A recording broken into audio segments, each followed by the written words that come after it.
यही है कि जो बिहार विनियोग विधेयक है, इसका हम घोर विरोध करते हैं। आपके सिस्टम का हम घोर विरोध करते हैं। यह जनता के फेवर में नहीं है, किसानों के फेवर में नहीं है। और इसके साथ ही अपने वाणी को विराम देते हैं। जय हिंद।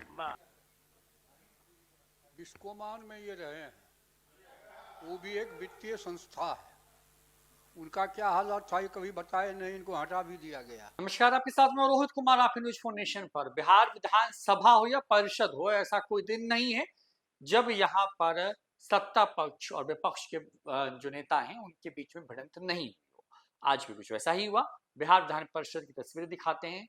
आरजेडी के एमएलसी है सुनील सिंह, जब वो अपनी बात को कहने के लिए खड़े हुए तो वित्त मंत्री विजेंद्र यादव ने जोरदार हमला बोला। दरअसल हुआ ये कि बजट पर अपनी बात रखते हुए सुनील सिंह ने कहा कि बजट अगर किसानों के लिए, आम लोगों के हितों को ध्यान में रखकर के होता तो हम इसका समर्थन करते, लेकिन है क्या इस बजट में कि ये बजट पूरी तरीके से लूट खसोट के लिए लाया गया है।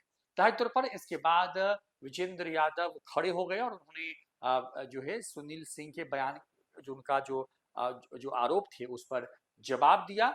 कहा कि खुद भूल गए हैं कि विस्कोमान की हालत क्या कर दी। उन्होंने कहा कि जो विस्कोमान को खुद बर्बाद करने वाले हैं वो आज यहाँ पर आकर के प्रवचन दे रहे हैं। किस तरीके से भिड़ गए वित्त मंत्री विजेंद्र यादव सुनील सिंह के आरोप के बाद, सुनवाते हैं आपको। सरकार द्वारा प्रस्तुत बिहार विनियोग विधेयक संख्या 2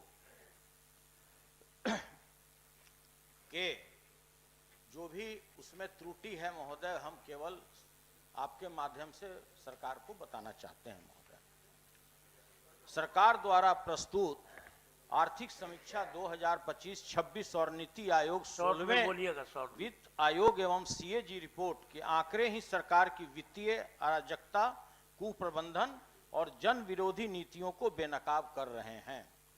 नीति आयोग, 16वें वित्त आयोग एवं सीएजी रिपोर्ट, तीनों संस्थाएं की एक ही राय है महोदय कि सरकार वित्तीय संकट में है।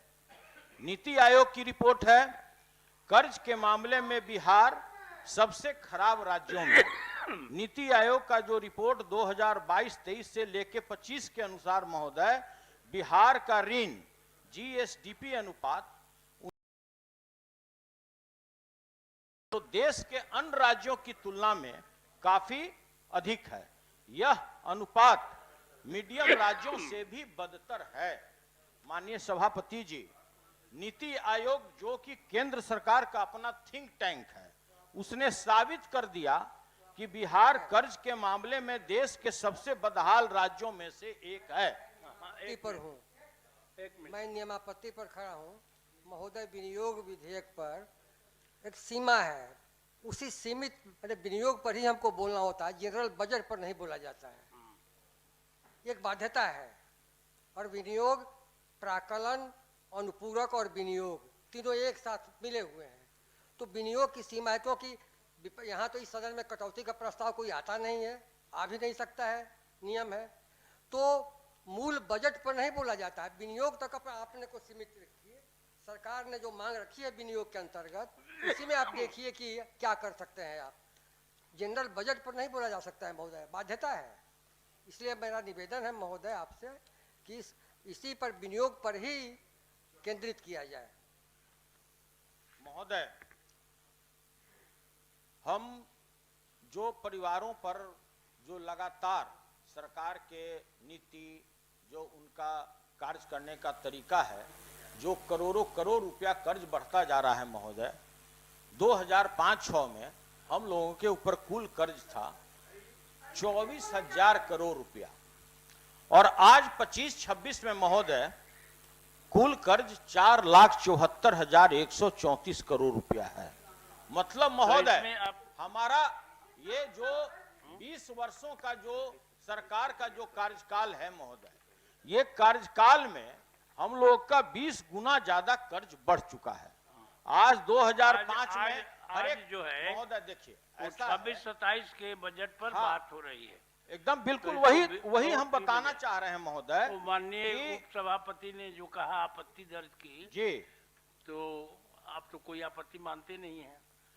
लेकिन मान जाइए। नहीं महोदय, हम उसी पर बात करना चाहते हैं। इस तरह से बोल करके आप भी महोदय, इतने दिन से हम लोग सदन में, मेरा तो 6ठा वर्ष हो गया, तो लगातार जब भी विनियोग बजट होता है, विनियोग विधेयक आता है, तो उस पे आदमी जो भी सरकार का जो कार्य करने का है उसका ब्यौरा बताया जाता है महोदय। ये मेरा धर्म बनता है कि क्या स्थिति है। आज जो हमारा राजस्व के मामले में महोदय, जो राज्य का स्वयं का राजस्व है वो 53 लाख विभागवार वाद विवाद जो हुआ था, सभी विभागों पर, पूरे बजट पर चर्चा हो चुकी है यहाँ। लेकिन आज तो जो 3,53,045 करोड़ 15,49,49 का जो विनियोग है, यहीं तक अपने को सीमित कर रहा है। और जो आवंटन है इसमें, ये सब लिखा हुआ, सारे पेज जो है, आप देख लीजिए कि ये आवंटन किस रूप में हुआ, इस पर आप बोलिए, अपने को केंद्रित कीजिए। महोदय एक नट हम लोग हजूर पास करते रहे महोदय। हम लोग हर एक जो भी आता है प्रस्ताव, हम लोग तनिक भी राज्य का विकास का जहां भी मामला होता है, विपक्ष कदम से कदम मिलाकर चलती है। हर एक जगह आपने देखा होगा, किसी भी विषय में जब भी राज्य के प्रगति का बात आया, पूरा विपक्ष एक साथ आपको समर्थन दिया। महोदय, हमारा सिंपल सवाल है इस पर कि सीएजी का अगर रिपोर्ट माना जाए तो 70,877 करोड़ रुपए का अभी तक हिसाब नहीं दिया गया है। और एक मिनट, सभापति महोदय, माननीय उपसभापति महोदय ने 2 बार बताया, माननीय पूर्व वित्त मंत्री जी भी यहाँ पर हैं। हम लोग विमर्श कर रहे हैं बिहार विनियोग संख्या 2 विधेयक 2026 कि इतना पैसा संचित निधि से अनुसूची के स्तंभ 2 में उल्लिखित सेवाओं के संबंध में, तो मूल संदर्भ तो केवल यही है। और सीएजी का रिपोर्ट जब ले नहीं हुआ तो सीएजी की रिपोर्ट और बहस कभी होता है? सदन के अंदर अगर ले भी होता है तो वह तो पीएससी को जाता है, लोक लेखा समिति को, और उसमें आप भी सदस्य होते हैं। मेरा केवल माननीय सदस्य आपसे अनुरोध है, आसन से अनुरोध है कि आप साफ तौर पर नियमन आपका आना चाहिए कि क्या बिहार विनियोग संख्या 2 विधेयक 2026 में क्या सीएजी की रिपोर्ट, क्या नीति आयोग की रिपोर्ट, क्या इन संदर्भों की चर्चा किया जाना समीचीन है या नहीं है? अन्यथा माननीय पूर्व वित्त मंत्री जी भी यहाँ बैठे हुए हैं, तो उनसे भी आप मंतव्य ले लीजिए। महोदय, कहने का तात्पर्य जो हमारे साथी का ये है कि आप तिजोरी का चाबी हमको दे दीजिए। विनियोग विधेयक का मतलब हुआ हजूर, जब हमको संचित निधि में से राशि निकालने की अनुमति दे दी जाए, कोई रोक भी नहीं पाएगा हजूर। संख्या बल के आधार पर पास भी होना है। अगर आप आईना नहीं देखना चाहते हैं, आप सच्चाई से रूबरू नहीं होना चाहते हैं, तो हम कराने के भी बहुत उत्सुक नहीं है। बहुत सारे फोरम है जहां पर कराया जा सकता है। महोदय, आप कहते हैं गंगा उद्गम योजना, आपने 6,000 करोड़ रुपया खर्च किया, आपने उसकी भी चाबी मांगी महोदय। 6,000 करोड़ रुपया गंगा उद्गम योजना।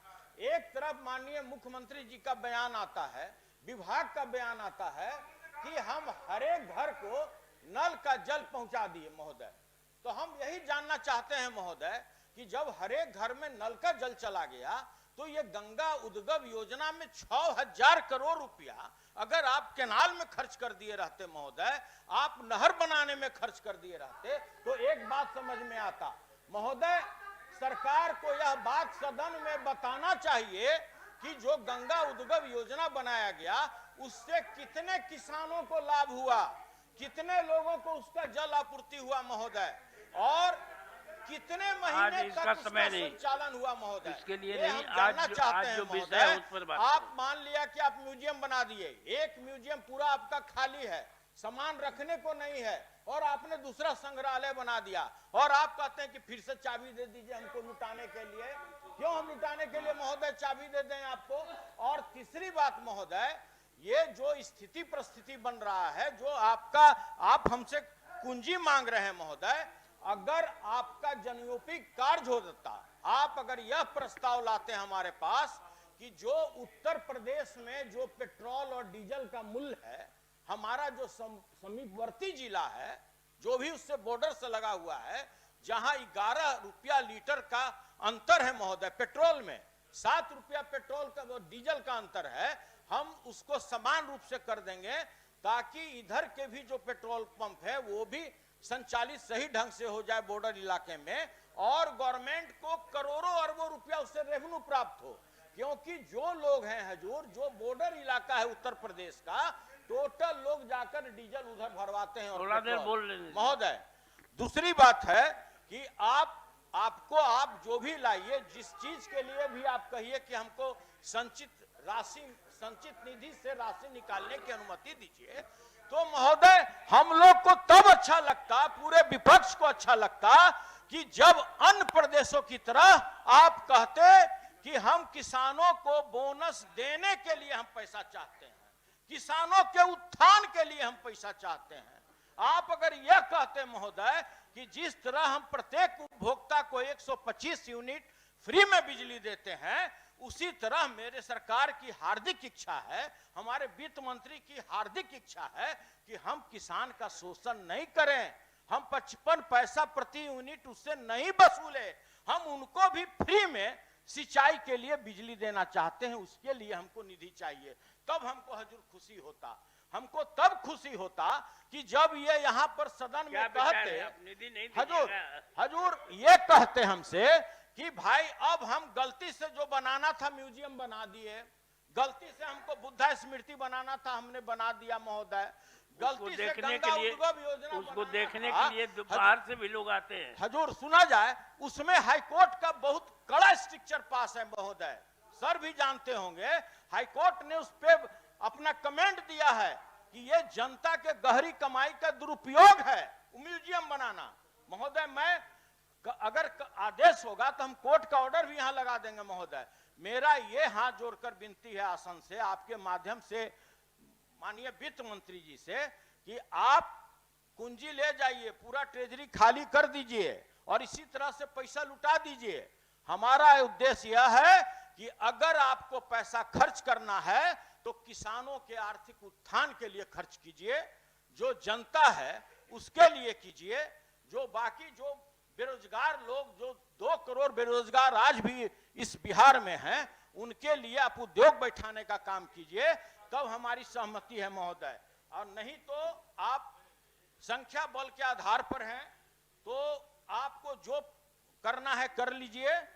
हमारा यही है कि जो बिहार विनियोग विधेयक है, इसका हम घोर विरोध करते हैं, आपके सिस्टम का हम घोर विरोध करते हैं। यह जनता के फेवर में नहीं है, किसानों के फेवर में नहीं है, और इसके साथ ही अपने वाणी को विराम देते हैं। जय हिंद। वाह, धन्यवाद माननीय मंत्री जी।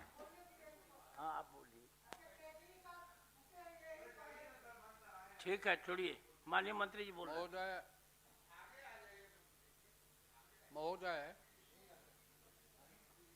बिस्कोमान में ये रहे हैं, वो भी एक वित्तीय संस्था है, उनका क्या हालात था ये कभी बताए नहीं, इनको हटा भी दिया गया, लेकिन अभी पूरे बजट पर भाषण दे रहे हैं। खैर अपनी जगह पर है। महोदय सुनिए गौर से, दिनांक 2 फरवरी 2026 को महामहिम राज्यपाल के संबोधन के साथ बिहार विधानमंडल का बजट सत्र प्रारंभ हुआ था। दिनांक 3 फरवरी 26 को राज्य सरकार